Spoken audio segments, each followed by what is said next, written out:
Hello, and welcome to Grand Dukes of the West, Supplemental 4, The Civil War of Words, Burgundian Propaganda and Symbolism.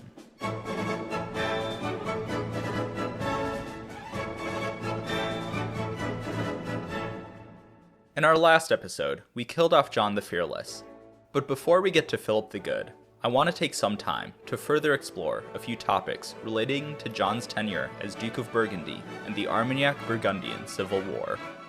So after this episode on Burgundian propaganda, we're going to explore the writings of Christine de Pizan, and after that we're going to look at the Rapondi Company and the subject of ducal finance. After these 3 episodes, we're going to return to the narrative, but we will be going back in time a little bit for our second Grand Dukes of the Center supplemental on the House of Wittelsbach. And after that, we'll be returning to the Low Countries to look at the Wittelsbach-ruled counties of Hainaut, Holland, and Zeeland, along with the long-running conflict between the Hook and Cod factions. So we're going to have a lot of supplemental episodes back-to-back over the coming weeks, and I hope you'll stick with me as we close the book on John the Fearless and set the stage for Philip the Good and the Burgundian Union. Throughout the episodes on John the Fearless, I've repeatedly remarked that John was much better at public relations and propaganda than his enemies, but haven't really gone into much detail about it. So in this episode, we're going to explore what that means and how he did it. But before we begin, I'd like to highlight the excellent work of Dr. Emily J. Hutchison, both her article, Winning Hearts and Minds in Early 15th Century France, and her dissertation, Burgundian Propaganda under John the Fearless, as this episode will draw heavily on both. If we're going to dive into propaganda, we should start with the image that John the Fearless cultivated. I've repeatedly described the second Valois Duke as a reformer, an anti-taxer, and a champion of good government and the public good. These were all true, at least to an extent, but they were also all part of an image that John purposefully built up. John wasn't the first or last prince to identify with these. In fact, Philip the Bold made sure to put forward a public image that did hit many of the same notes, despite his constant appropriation of royal revenues. We saw that in the lead-up to Philip's confrontation with Louis of Orleans in 1401, he penned a letter to the Parlement of Paris complaining of the mismanagement of the realm by the Orleanist-led royal council, an argument that his son would return to as duke. And while Philip never fought as hard against taxes as John did, the overall level of taxation was lower when Philip was in charge, in part because the later years of his life were marked by a period of peace with England. While tensions across the Channel were definitely rising, there was less of a need for taxation in the kingdom, and the years of princes looting the treasury hadn't quite taken their toll yet. A similar position was taken up by Henry V during his invasion of Normandy. The King of England made a concerted attempt to appeal to the legacy of King Louis IX, otherwise known as Saint Louis, whose reign was now being seen as a golden age. Henry promised to abolish unjust taxes and bring good government back to France. How much this helped the king in his campaign is debatable, but it did serve as an ideological pillar of the Norman campaign. So John was not unique in his choice of ideals.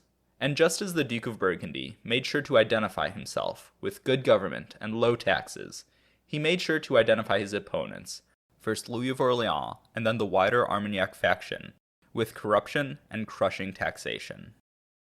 In the early 15th century, the French crown was in the middle of a long and not entirely linear process of changing how taxation in the kingdom was handled, in large part due to the financial pressures of the 100 Years' War.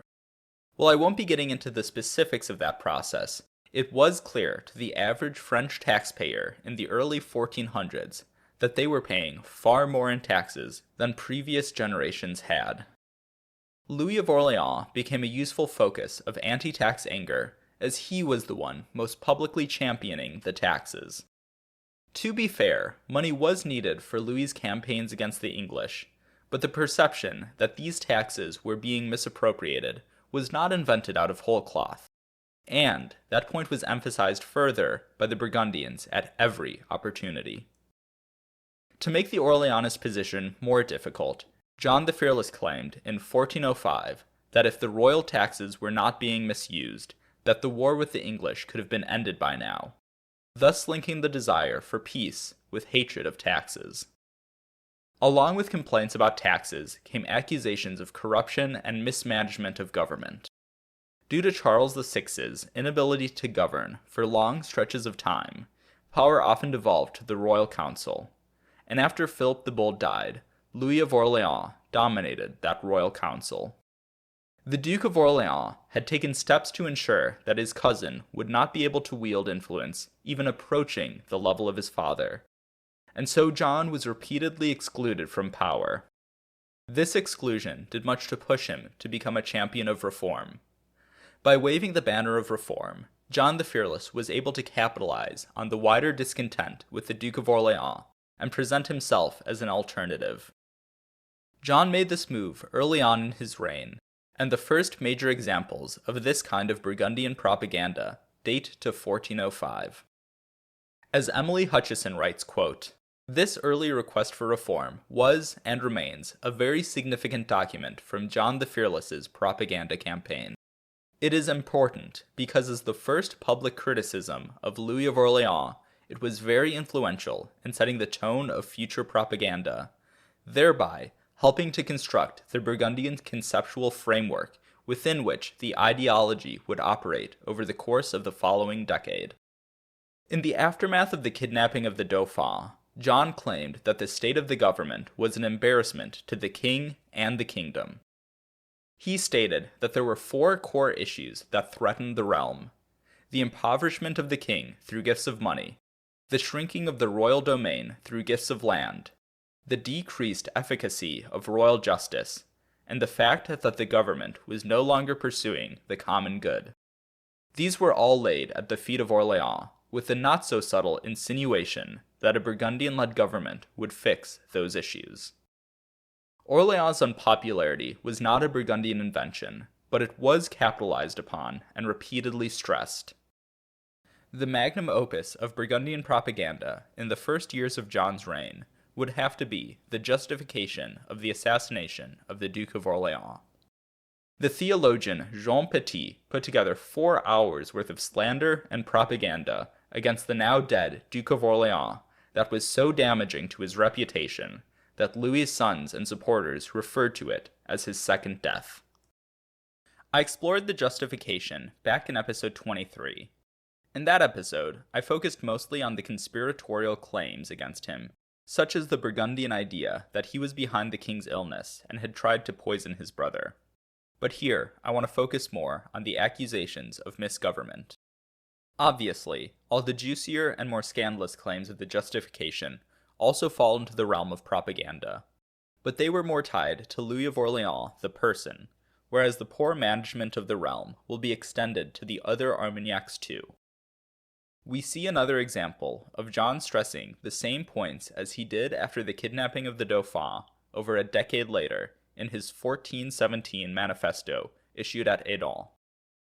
The manifesto opened with accusations that the Armagnacs had kept the king in poverty, that they had ceased running the royal administration effectively or pursuing royal justice, and that they were using their control of the government to enrich themselves rather than pursue the common good. John also included a laundry list of other scandals in this manifesto, such as an accusation that the Armagnacs poisoned the Dauphin. But his core argument that his enemies were the enemies of good government remained consistent for over 12 years. Now, it's easy to champion major reform when you're not in power, but John the Fearless continued to beat that drum during his time steering the ship of state. There's a very good argument to be had as to how much his rhetoric of reform was a veneer to legitimize his hold on power, as opposed to an actual, earnest reform program. But this is an episode on propaganda, so we really just need to focus on what he said. John's execution of Jean de Montague fits neatly into this debate that we're not going to have. On one hand, Montague was a personal enemy of the Duke of Burgundy, but on the other, he was undoubtedly corrupt.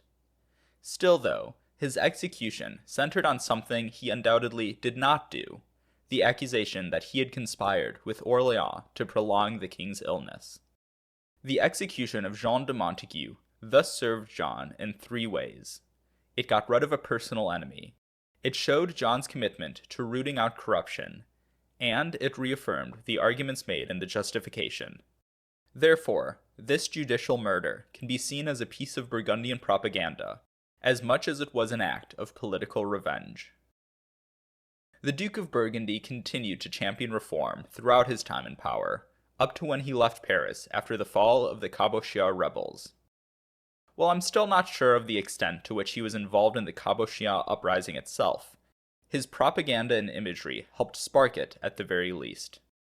John was quite vocal in calling for the Estates General to be summoned in 1413, and in turn he was repeatedly given support by the more reform-minded delegates to the Estates. When the uprising really got going, the targets of the Cabochard's wrath were always branded as Armagnacs, and the Burgundian reform program got perhaps its purest expression in the Ordonnance Cabochian. Whether or not John truly believed in the cause of reform was irrelevant, as his supporters clearly saw him as the champion of good government and the Armagnacs as its enemies. And as the enemies of good government, the Armagnacs were also disloyal traitors, and their periods of rule were marked with tyranny and represented a perversion of the natural order of things. John, on the other hand, was the natural leader of France. He was a grandson of the king, and not only was he first peer of the realm as the Duke of Burgundy, but thanks to his role as Count of Flanders, he was a peer of the realm twice over. His daughter was married to the Dauphin, and his heir was married to a French princess. His power over the kingdom when the king was absent was not motivated by ambition, but by a responsibility to responsibly govern, which was innately tied to his role in the kingdom and his familial relationship with the king, at least according to him. Now this neatly passes over the fact that the Armagnac leaders were also amongst the highest princes of the kingdom, but John always made sure to focus his wrath on the low-born and unworthy royal officers and advisors that were maliciously controlling the king. I will also note that this form of propaganda does see a marked increase after Agincourt, when this argument can be made slightly more credulously. And of course Louis of Orleans and his children outranked the Duke of Burgundy in the courtly hierarchy, which was why the arguments of misrule and corruption in the justification were so useful to John. Along with the idea that low-born men without station were the ones manipulating the king, comes the idea that these men had usurped the rightful power of the crown. This argument was extended to the Armagnac princes. John repeatedly claimed that the Armagnacs imprisoned the king and Dauphin and were ruling as tyrants. The Duke of Burgundy used a similar argument in his justification, where Jean Petit repeatedly used the terms tyrant, traitor, and disloyal together to describe the character and actions of the Duke of Orleans. By usurping the power of the king and misgoverning the realm, Orleans and his followers were tyrants as well as false and disloyal traitors, a phrase that comes up repeatedly in Burgundian propaganda. Whenever the Orleanists or Armagnacs were in charge of the realm, they were manipulating the king, mismanaging the kingdom, and ruling the kingdom only for their own good. Declarations of the royal council could and should be ignored, as they represented not the true will of the king, but the will of a faction. On the other hand, whenever the Burgundians were in charge, they ruled for the public good and supported the king. To ignore or contravene a decision of the Burgundian-dominated royal council would be treason. John's focus on the public good, the damage that his enemies are doing to the realm through misgovernment, and their disloyalty to the king through opposition to the Burgundian-dominated royal council, effectively turned his private feud into a public one. This can be contrasted with much of the Armagnac counter-propaganda. When we look at the publications of the Armagnacs, such as the Orleanist Declaration from Jargeau in 1411, we see that while their argument does include accusations of misrule, ambition, and evil hatred, the core of their argument focuses on the injustice of Louis of Orleans' murder and John's pardon for the deed. Now this is a fairly powerful emotional appeal, and it did work to some extent, but the manifesto really only served to bolster those already on the Orleanist side. Those in France who disliked Louis's tenure as master of the kingdom were not going to try and avenge him, even if they did disagree with his murder. So while John worked to turn the feud into a public affair, the Orleanists and Armagnacs doubled down on their private motivations for opposing the Duke of Burgundy. But as the Civil War dragged on, the Armagnacs did begin to use propaganda more effectively. For example, when John was exiled from the capital after the Cabochon uprising, he was constantly complaining about defamatory proclamations coming from Armagnac-controlled Paris, and a centerpiece of the 1414 Peace of Arras was the rehabilitation of John's reputation and the rewording of certain royal decrees which blamed him for the Civil War. Now that we've explored the core of the Burgundian argument, that the Duke of Burgundy was for good government, lower taxes, fighting corruption, and the public good, while on the other hand, the Armagnacs were for corruption, personal enrichment, high taxes, and tyranny, let's look into how John the Fearless displayed his argument. We've already seen many examples of the core Burgundian propaganda texts throughout the show. There were the letters written after the kidnapping of the Dauphin, the justification, John's response to the Jargeau Manifesto, and the Duke's own Edam Manifesto. All of these were purposefully distributed to the bonnes villes of the kingdom. Bonne ville, or good town, is one of those terms without a precise definition, but is generally seen as either the towns with walls, royal towns, or simply just the principal towns of a region. And of course, all three groups overlapped significantly. Emily Hutchison writes, quote, "Because of their regular involvement in governmental affairs, especially in the second half of the 14th century, the bonnes villes had a history of direct communication with the king. As a result of the 100 Years' War, the towns had become more vocal about their desire for peace and stability, and about their dissatisfaction with the government of the realm. Moreover, they wanted the government to keep them informed about how it was spending its money. Therefore, the bonnes villes became a natural place for John the Fearless to market his reform program, and first amongst these was the city of Paris. Paris and the other good towns of the realm provided the Duke of Burgundy with moral, popular, and financial support. Many times throughout the show, I've noted how the support of the Parisians was critical in John's control of the city and the kingdom. John would send copies of his various letters and proclamations to the various towns of the realm to be read aloud and then posted on the door of the local cathedral. For those who could read, the contents of the letters were thus still publicly accessible, and even for those who couldn't, the physical letter still represented the Duke of Burgundy's commitment to including the towns in the government of the realm. The late medieval period saw the towns of France becoming more and more important, not only as places of fortification, but also as economic and political centers. Therefore, securing the support of the towns for their Burgundian cause represented a major win for the Duke. But the towns were not a monolith. As we know from the many Flemish urban convulsions, there was always some level of conflict between the magistrates of the town, the great merchants, the guildsmen, and the poor workers. The Duke of Burgundy worked to appeal to all of these groups, but sometimes his alliance with one ended up causing him to lose support with another.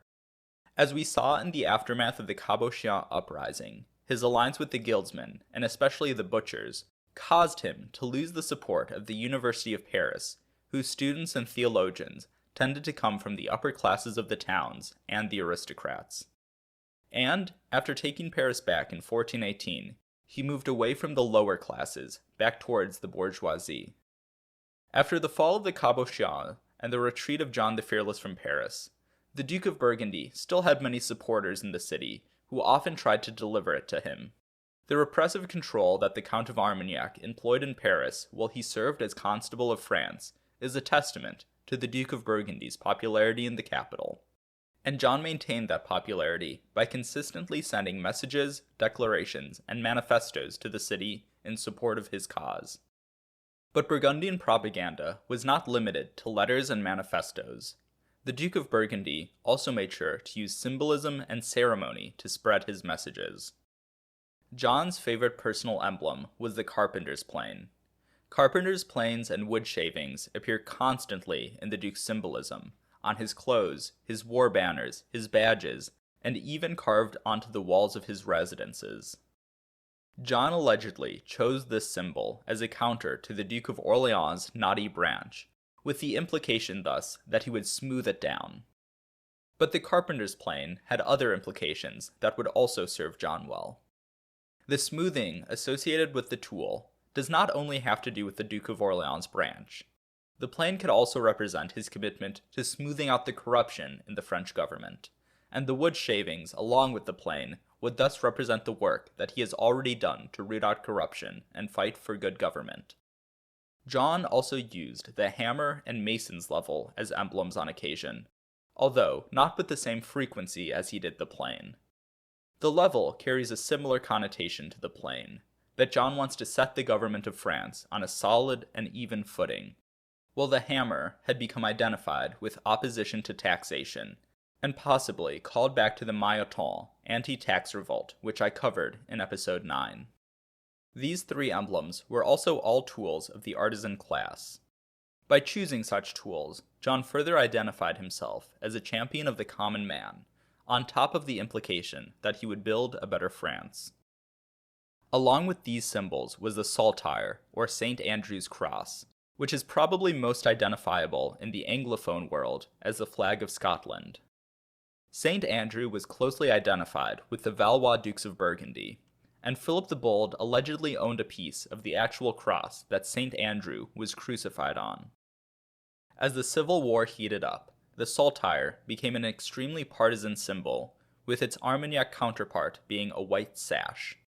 The sash and saltire both appeared on partisan badges, which would be worn by adherents of each party. Hutcheson writes, quote, "The proliferation of Burgundian crosses in 1411 forced the people of the realm to choose whether they wanted to be considered Burgundian or Armagnac.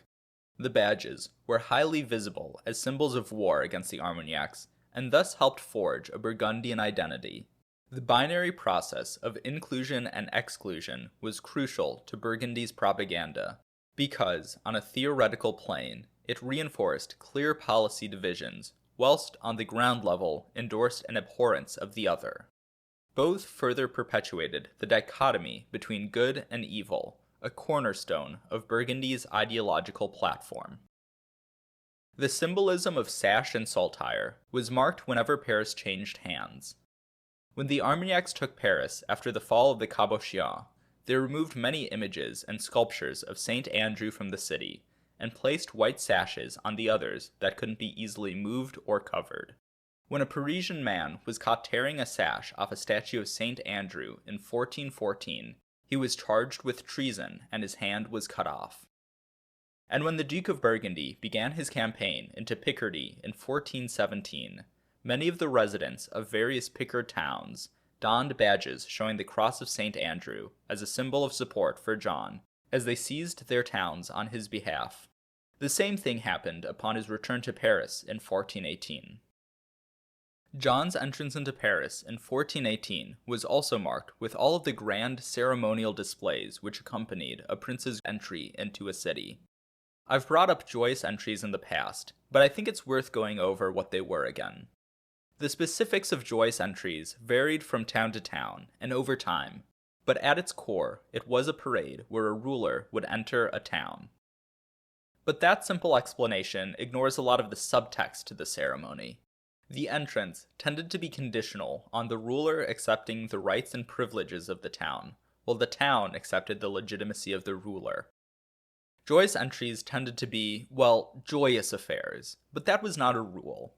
There was often unresolved tension between ruler and town when the entry took place, and on occasion, a joyous entry could spark violence, as we'll see later on in the show. But if all went well, the town would cheer the ruler and welcome them. So when I say that John's entries into Paris resembled joyous entries, this meant more than he was simply popular. It gave his claims to control of the royal council a measure of legitimacy. 1418 wasn't his only grand entry into the capital either. Notable entrances also occurred in 1405, 1408, 1411, and 1412. In all of these, John, marching through the streets with an armed force while being cheered on by the people, created an imposing image which shored up his power in the city. Through ceremony, symbolism, letters, and oratory, John the Fearless was able to build an image of himself as a reformer, an advocate for good government, and a protector of the public good. And by extension, he painted the Armagnacs and Louis of Orleans as corrupt enemies of the public good. John was loyal to the crown, while his opponents were false traitors, and while John took power to protect the king and the kingdom, his enemies only did so for personal enrichment. The unpopularity and perceived corruption of Louis of Orleans allowed John to put himself forward as an alternative who championed good government. And, through his propaganda, the Duke of Burgundy furthered the perception of Armagnac corruption and misrule. John the Fearless co-opted opposition to corruption and built the Burgundian party on that platform. While his opponents painted their feud with John the Fearless as an attempt to secure justice, the Duke of Burgundy cast his quarrel as a public one, as a crusade to secure and protect the public good. Throughout John's conflict with Louis of Orleans, and then throughout the Civil War, the Duke of Burgundy would be well served by his propaganda. He was far more popular among the people of France, especially in Paris and the other bonnes villes of the kingdom, and most contemporary chroniclers tended to support him as well. This positive view of John the Fearless got reinforced in the late 18th and early 19th centuries, when historians, influenced by the French Revolution, began to reassess this era. Many of these historians took John's propaganda at face value, as it fit in with their own view of royal government. John was a champion of the people and a virtuous reformer, while the other members of the royal family, such as Orleans, were decadent and corrupt. In the years since, other schools of history have taken other stances, with the Romantic movement tending to be kinder to the Duke of Orleans, for example. Today, all sorts of perspectives on the Civil War exist, and while I admit that my show looks at things from a Burgundian point of view, I hope that I've done a good job of pointing out John's propaganda and have not necessarily fallen for it myself. Next time, we're going to look at the conflict from someone else's perspective, though, as we dive into the writings of Christine de Pizan and her political philosophy during the Civil War. Once more, I'll be taking some time off before getting to it, but once we're in the new year, we should have a nice string of episodes rolling out as we make our way towards the reign of Philip the Good. Thank you so much to my patrons: Christine, Duchesse de Nemours, Elliot, Graf von Gravenstein, Anthony, Comte de Chateauneuf-en-Auxois, James, Graf von Temse, Preston, Comte de Saint-Fargeau, Mark, Comte de Meursault, Diana, Graf von Beersel, Mehmet, Comte Santerre, Chris, Comte de Semur, David, Graf von Bornum, Rosa, Comte de Germol, Elliot, Comte de Bussy-le-Grand, Quentin, Graf von Blasfeld, and to my Knights of the Duchy. If you want to join them, you can at patreon.com/ValoisBurgundy. If you want to support the podcast in other ways, you can do so by leaving a review on your podcast app of choice and telling your friends about the show. Both really help to grow the show and will earn you my everlasting appreciation. If you want to keep up with the show, you can follow me at Valois Burgundy on Twitter or Blue Sky, or find Grand Dukes of the West on Facebook.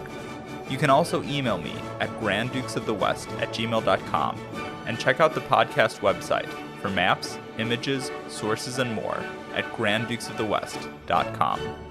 Once again, thank you for listening.